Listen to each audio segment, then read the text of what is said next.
Happy holidays, and welcome to the Kill Count, where we tally up the victims in all our favorite horror movies. I'm James A. Janisse, and today we're looking at Krampus, the 2015 Christmas horror film written and directed by Michael Dougherty, the man behind Trick or Treat. Krampus is the story of Max Engel and his quote-unquote dysfunctional family. But really, if your family's like this, don't freak out, dog, everyone's is. We're talking siblings that don't get along, parents who have a deteriorating marriage, extended family with different politics than yours, and a living German grandma who lost her family to a demon goat. Well, okay, maybe not everyone has that last part. But hey, we're gonna be doing something a little different here today, because this video is actually gonna be a capture count. Because spoiler alert, that's what be happening to these people. So without further ado, let's get to the captures.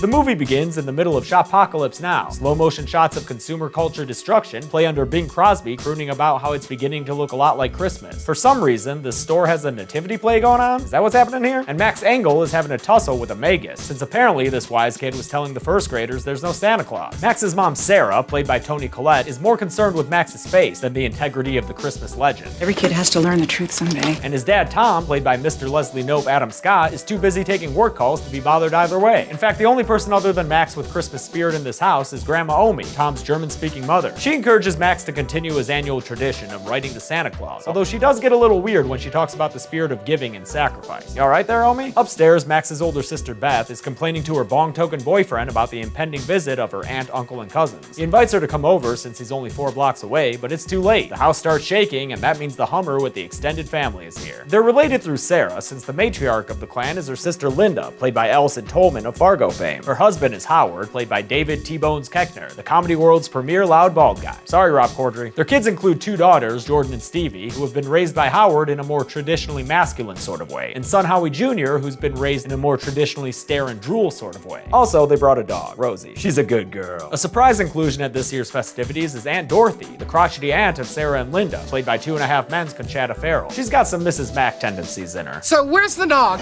I need to get Mary. Oh, and there's also a baby, Chrissy, who they forgot in the car. Good parenting, y'all. Right off the bat, there's some obvious cultural differences between these two families. Looks like Martha Stewart threw up in here. So you know that's about to make for a delightfully uncomfortable family dinner. As soon as the forks hit the plates, Howard starts picking on Tom for not being into football or guns, and Aunt Dorothy is critical of the Engel family's food choices. You know how this fancy food clogs my pipes. The conflict most relevant to our interest, though, is when Jordan and Stevie start picking on Max for his belief system. We know you still believe in the big fat creeper. It looks like they've pickpocketed his letter and start to bully him by taking it out and reading it at the table. I really have no idea why none of the parents present put a stop to this other than, you know, plot reason. But eventually they get to some trill shit regarding Max's parents and also the cousins themselves. Screw you, Dad does not wish we were boys. Shit hits the fan and Max gets into another physical altercation. What is that, 2 in 1 day, kid? Try talking to someone. And when it's over, he yells about missing the way things used to be and declares that now he hates Christmas, then runs away to his room, his face surely a tearful, snotty mess. Tom goes to comfort him and tells Max that family is important, even family you don't get along with. Maybe it makes us work a little harder to find what we do have in common. Max is almost moved by his words, but at the last minute decides to rip up his letter to Santa Claus and toss it out the window. And with that, boys and girls, he just invited Krampus to town. Some Chucky clouds roll in and a snowstorm starts a-blowing, knocking out the power in the entire neighborhood. The next morning, Max wakes up to a white blanket of snow all over the place and a snowman in his yard about 1,000 times more terrifying than Jack Frost could ever dream of being. A delivery man at the front door drops off a cheese basket? Yeah, brave a blizzard for that, I guess. But there's also a big sack of presents on the porch that he says he didn't bring. Oh well, might as well bring these strange packages inside, right? Did we learn nothing from Anthrax? Beth's all concerned about her boyfriend not texting her back and asks if she can walk to his house to check on him, which her parents reluctantly agree to. Sure, this journey looks unpleasant, but honestly, it's no different than walking to class every winter morning at a certain prestigious Midwest university. Go blue! Night falls pretty suddenly, and up on a housetop, Beth sees a big old behorned creature who's got some mad jumping skills, yo. He's great at the floor is lava. He chases her down the street in one of my favorite parts of the movie, since Krampus looks so freaking BA here. Beth comes across the delivery truck only to find the driver frozen to death inside, which would be important to us if this were a kill count, but it's not, it's a capture count. So let's carry on. She crawls underneath the van to hide, but after Krampus stomps around for a little bit, he takes off and leaves a jack-in-the-box behind for her, the jump scare of toys. When the lid pops open, Jack's a little box shy at first, but Beth's screams and the van shaking can only mean one thing: our capture count has begun. It's after dark, and Max is starting to worry about the increasing presence of spooky snowmen in his yard. Tom and Sarah are worried too, but more so about their daughter still being out. They have a moment of tenderness where they lament how their relationship has been suffering. And that's one of the better things about this movie. These people really don't get along, but throughout the whole movie, there are hints that they do care for one another. Like earlier, when Sarah snapped after Aunt Dorothy's cookie cooking criticism, Dorothy looked legitimately remorseful. And although Sarah and Linda squabble, they're still able to reminisce about childhood memories together. These people aren't caricatures, they're realistic, and that's nice. Tom asks if Howard can take him out in the Hummer to look for Beth, and Howard's only all too eager to show off the power of his gas guzzler. I could point her due east, hit the gas, and she'd be storming the beaches at Normandy by sunrise. Omi has some objections about them leaving, but the patriarchs press onward in their exploratory mission. They come across a snowplow stranded in the middle of the street with some presents in the cab and the keys in the ignition. The driver's nowhere to be found though, apparently having been ripped out through the windshield by something. Something like a Krampus, motherfucker. Howard cracks into his gun safe to arm himself with a shotgun and Tom with Linda's handgun. They head into Beth's boyfriend's house where things are not exactly neat and tidy. The whole place looks like an abandoned Norwegian outpost in Antarctica, and there's even some creepy hoof marks in the snow. When they hear Beth screaming outside, they run out to find her, but while fighting their way through the snowstorm, Howard gets grabbed by something underneath the snow that whips him back and forth like he's Willow Smith's hair. It starts to pull him underground, but Tom runs back to help him. Howard says he's being bitten, but before it's too late for the champ, Tom uses his handgun and opens fire. Whammy! The gambit pays off and the snow creature slithers away, but they're not out of the woods yet, because when Tom helps Howard limp back to the Hummer, they discover that there is no more Hummer. Hope you had Krampus insurance, Howard. They're able to make their way back home, where they see the extent of Howard's injury. The adults send the kids to the kitchen with Aunt Dorothy. Come on, guys, I'm gonna teach you how to make peppermint schnapps. Good parenting, y'all. When Tom asks Omi to help in the kitchen as well, she's got a much less comical reaction, telling him to keep the fire hot, hot, hot. The adults bandage Howard's wounds and discuss their next plan of action. Sarah wants to head back outside for Beth, but Howard shows her the back of his hand, so she can see the frostbite since it's too cold to safely go out again. Tom decides their best bet is to hunker down with what weaponry they have and just defend the house until the weather lets up. As they turn their home into a makeshift fortress, Howard sincerely thanks Tom for saving his ass and apologizes for how he's always treated him.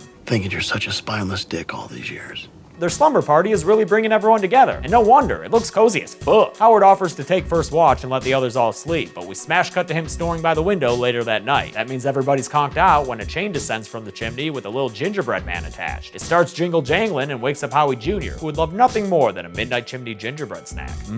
Sooty. But then the gingerbread dude comes to life and ties Howie Jr. up in the chain. After a whistle, the chain starts pulling Howie Jr. up the stack, and his screams awaken everyone else in the room. During the ensuing struggle, a burning log with cinders rolls out and catches the Christmas tree on fire. The adults try with all their might to pull Howie Jr. back down to the living room, but it's no use. The kid is swept up with the Christmas spirit and ascends through the chimney to become our second captured victim on the count, leaving only a shoe behind. Bonk! Max puts out the fire, and Howard blames himself for snoozing on the job, but Omi ain't got no time for self-pity. She gets the fire going again and tells the family they're all to blame, and that someone or something has come for them all. She starts speaking in English so she can tell the story of her childhood. It's told with stop-motion looking animation, a fun little interlude for the film, and she says that when her town fell on hard times and shirked the spirit of Christmas in favor of, like getting bread to eat, her little Omi's spirit was broken. When her family also turned their backs on Christmas, she gave up entirely and threw her Santa doll in the fire with a wish that her family would go away. That night she got a visit, but not from Kris Kringle, more like Kris Krampus. Krampus's whole deal is to be opposite day Santa Claus. He punishes instead of rewards and takes instead of gives. In fact, he takes Omi's entire family, but he leaves her behind with a wink and a little Krampus ornament to remind her what happens when the Christmas spirit dies, an ornament she has kept to this very day. Great story, Omi.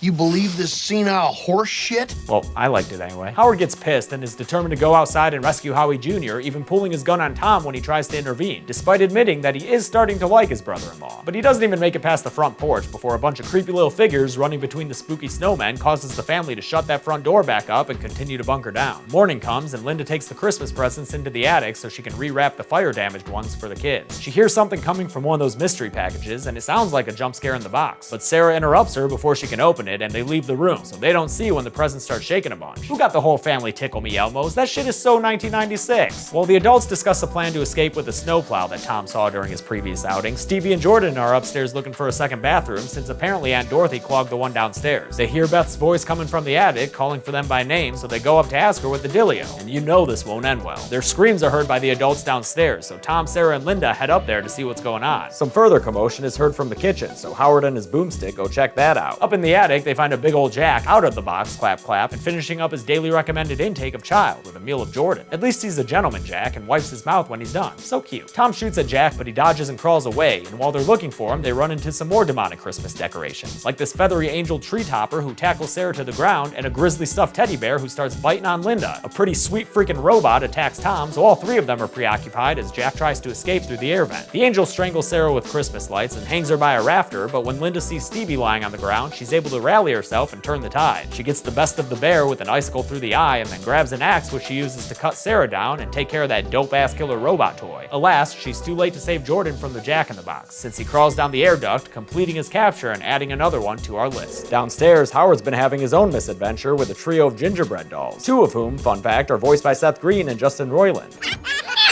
Although they're using a nail gun, which is super terrifying to me, it's mostly a slapstick sequence without consequences. With a well-aimed shotgun blast to a lantern, Howard kills one in the explosion when it burns to death and is able to shoot a second as it charges him. The third leaps in slow motion towards his face, but when Howard opens his eyes, he sees that he's been saved by Rosie's appetite for gingerbread. Everyone reconvenes in the living room, and after hearing Jack fiddle about in the air ducts, Max unlooses Rosie into the vents to take care of him. But by the sounds of it, things don't go well for her. But we all know I don't count dogs on the capture count, so onward! The ceiling starts to crack before eventually caving in, and Jack Attack is right back in the middle of things. In fact, the whole evil toy crew is back, although not for long. Dorothy grabs the shotgun and takes care of the bear right away, and the others picture the angel for some skeet skeet skeet shoot practice. Before she can shoot Jack though, they hear a noise outside, and Jack gets real excited.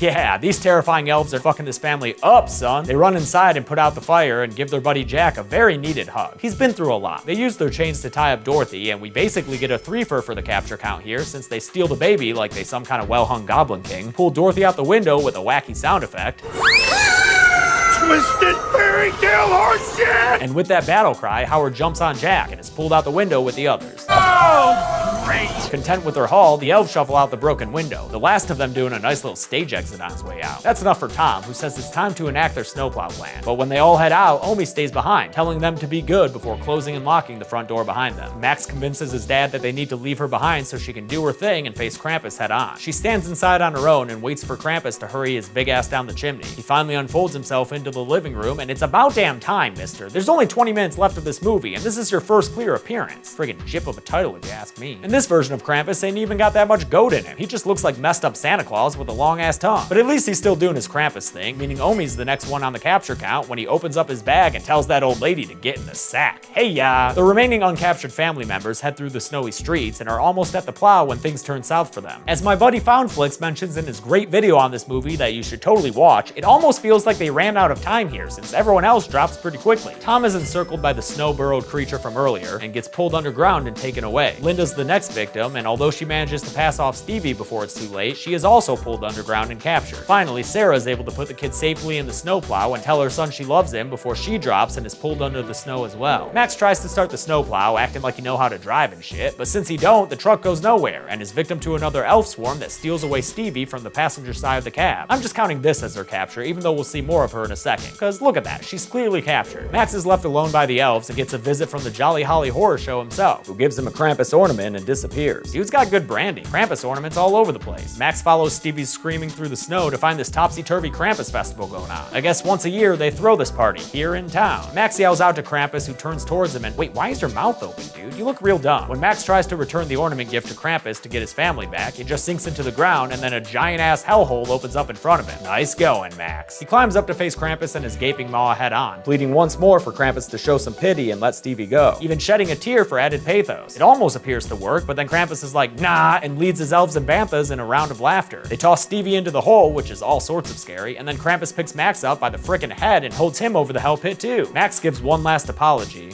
I just wanted Christmas to be like it used to be. But Krampus's justice is as stubborn as his lockjaw, so he drops Max into the hole, completing our capture count with a nice round dozen. Hey, look on the bright side, Max. At least you don't also have a chest burster popping out right now. And then Max wakes up. Holy crap, was that whole thing just a dream? I mean, I feel like the whole capture count conceit kind of spoils it, so, you know, it's not. Even though it seems like everything is okay, with a Christmas morning full of warm family hugs. Aww. The mood is pretty spoiled, though, when Max opens a box to find the Krampus ornament inside. God damn, he just can't give that thing away. The ornament triggers some ghostly voiceover lines of dialogue from their Krampus adventure, which it looks like everyone can hear. I think it also makes them all remember what happened to them, because they're left looking stunned and absolutely silent as the camera zooms out to reveal that they're inside a snow globe, St. Elsewhere style, and that their little globe is just one of many in Krampus's workshop. The movie ends with a sinister-like jump scare of all the evil toys. So love your family, folks, or else you'll wind up in a frickin' snow globe, and then before you know it, a dying billionaire will drop you on the floor and break you. But enough about sleds and shit, let's get to the numbers.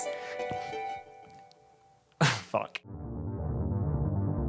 12 people were captured in Krampus, more captures than we've ever counted before. Of those captured, 4 were male and 8 were female, an unheard of 2-to-1 ratio in favor of the ladies. With a runtime of 97 minutes, that winds up being a capture on average about every 8 minutes. I'll give the Golden Santa Sack for coolest capture to Jordan. Her character didn't get to do too much, but she did get swallowed whole by a fricky clown, so that's fun. Sour Candy Cane for lamest capture goes to Aunt Dorothy, because I think that sound effect they used was real dumb.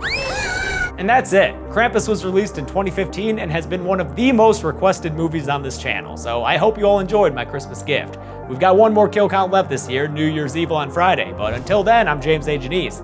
This has been the capture count. Thanks a lot for watching my capture count for Krampus. I want to thank some of my patrons like Marcus B. Kropofsky, Michael McLeod, and Stephen Bolin. You guys requested the hell out of this movie. Weren't you concerned that there were like no kills? Or did you just believe in me to find a way? Dead meat finds a way. Happy holidays, Merry Christmas, Happy Hanukkah, Happy Kwanzaa, anything you believe or celebrate, or even if you don't, I just hope you're having a good time, man.